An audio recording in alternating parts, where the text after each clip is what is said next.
Melanesia adalah istilah yang muncul pada abad ke-19, tepatnya pada tahun 1832. Melanesia diperkenalkan oleh penjelajah berkebangsaan Prancis bernama Jules Dumont d'Urville. Menurut D'Urville, Melanesia berasal dari dua kata bahasa Yunani, melas yang berarti hitam dan nesos yang berarti kepulauan. Namun sebagai kawasan, Melanesia telah ada sejak ribuan tahun lalu. Bangsa Melanesia memiliki leluhur yang oleh para ahli disebut sebagai manusia modern awal. Mereka bermigrasi dari Afrika dan kemudian menyebar ke berbagai pelosok dan kawasan kepulauan di dunia, termasuk ke wilayah yang kini menjadi Indonesia. Bangsa Melanesia adalah kelompok manusia dengan ciri-ciri fisik yang sangat khas, seperti berkulit gelap, berambut keriting, dan bertubuh pendek. Itu sebenarnya diberikan oleh orang Perancis, Jules Dumont. Dia berbicara tentang ciri khas orang Melanesia itu rambut keriting, sawo matang, pendek dan lain sebagainya.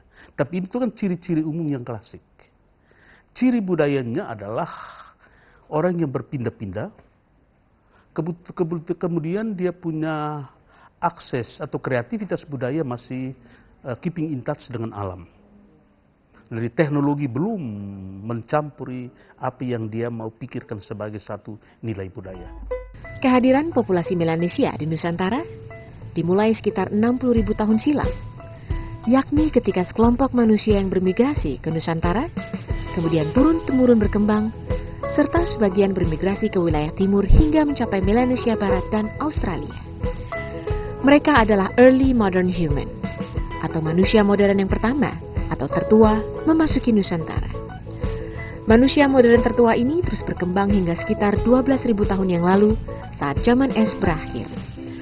Perubahan iklim mengakibatkan diaspora manusia atau gelombang migrasi manusia ke kepulauan Nusantara. Mereka datang dari Asia daratan dan membuat diaspora ke berbagai arah, terutama di Nusantara bagian timur. Siapa yang punya sejarah di sini sebetulnya kalau bisa dikatakan Melanesia lah yang memulai sejarah Nusantara kita, khususnya sejak 60.000 tahun yang lalu.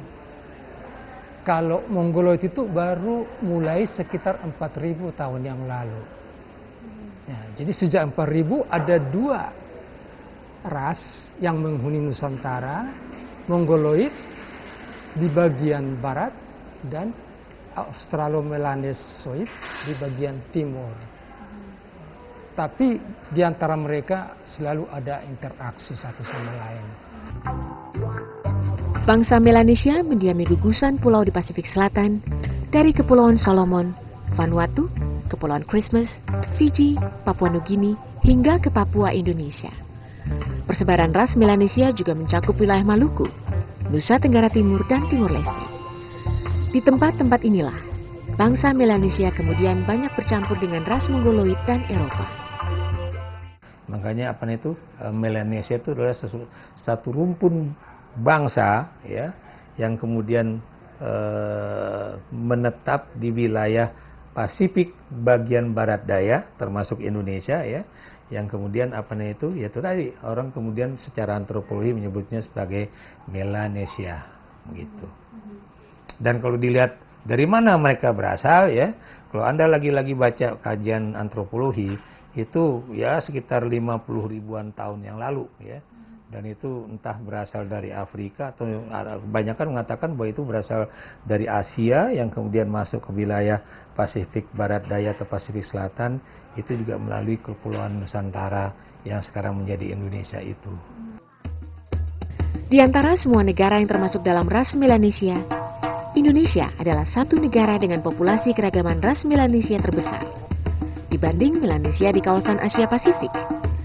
Tentu saja kelebihan ini menjadikan peran Melanesia Indonesia menjadi sangat penting, hingga membuat NTT yang merupakan rumah bagi 80% Melanesia di Indonesia, diproyeksikan menjadi pusat kajian Melanesia di Indonesia.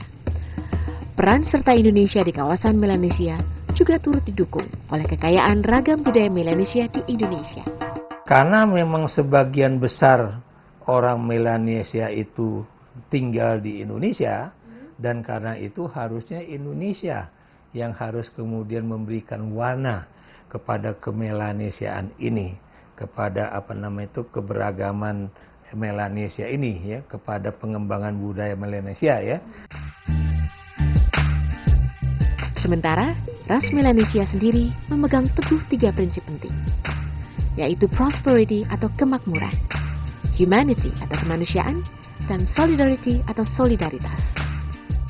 Jadi itu 3 hal itu yang sebenarnya nanti diangkat tentang mengapa mereka hayam buruk dengan Tidore.